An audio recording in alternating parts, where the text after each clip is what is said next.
देखिए आज क्या हुआ, एक नया बैच शुरू किया था हमने और उसमें एक के पेरेंट्स आए थे एक बच्ची के साथ में।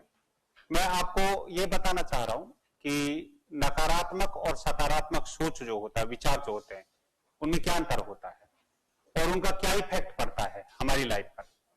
तो उसका पेरेंट्स आया, उस बच्ची का पिता आया, वो बोले कि सर इसका वैसे न सिलेक्शन तो नहीं होगा, लेकिन हम लोग कोचिंग करा रहे हैं इसको न, और हो सकता है परमात्मा सुनी ले।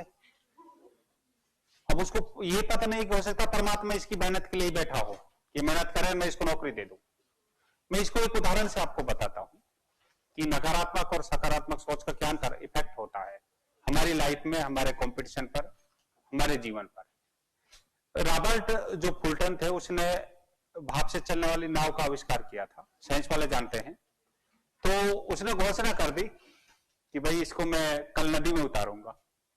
तो लोग इकट्ठे हडसन नदी के किनारे इकट्ठे हो गए सारे लोग, और कुछ लोग तालियां बजा रहे थे और कुछ लोग ऐसी सोच, सन की मिजाज के भी लोग थे, डूबेगी, उतरते ही डूबेगी, चल ही नहीं सकती।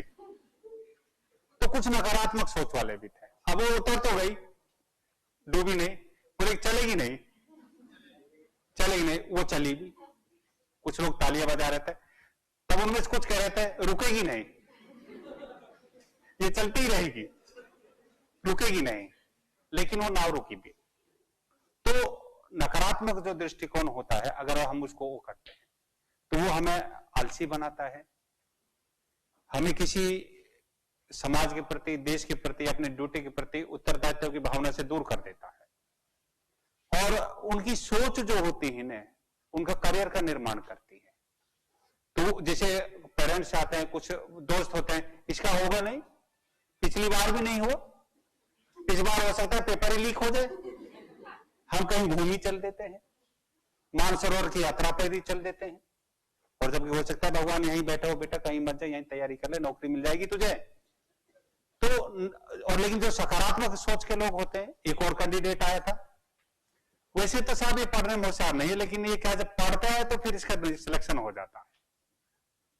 तो कुछ ऐसे भी लोग हैं, इसका सिलेक्शन हो जाएगा अगर ये पढ़ेगा तो सकारात्मक सोच जो है हमें क्या है, उत्सुकता बढ़ाती है अपने रिजल्ट के प्रति, मेहनत के प्रति। अब हमेशा ये ध्यान रखिए, क्योंकि कभी भी ऐसी सोच मत रखिए जो आपको डैमेज करते। आप इंटरनली हारेंगे और इंटरनली जीतेंगे।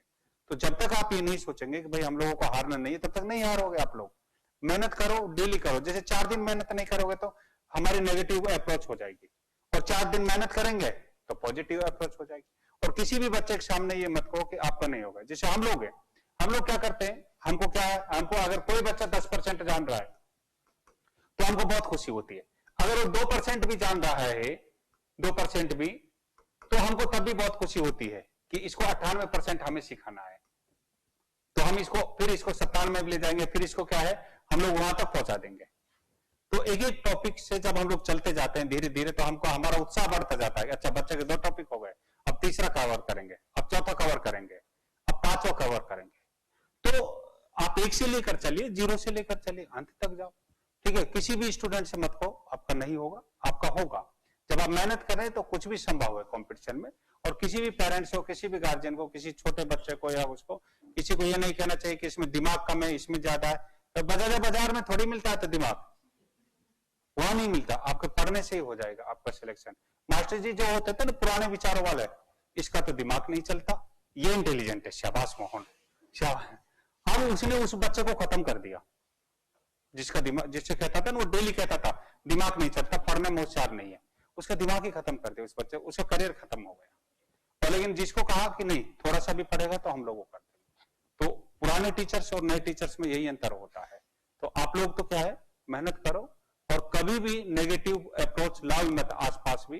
जैसे थक जाते हैं ना, बाल्टी देखिए अपने पानी भर के लाते हैं, नल से लेकर आते हैं ना नहाने के लिए सुबह सुबह, तो उसको हाथ दुख जाता है, फिर उसको थोड़ा सा रख देते हैं, फिर हाथ ठीक हो जाता है, फिर होता है। ऐसे ही आपकी जो मेहनत है, जो नेगेटिव अप्रोच है, उसको रखो, फिर आप चल दो, तंदुरुस्त होकर चल दो।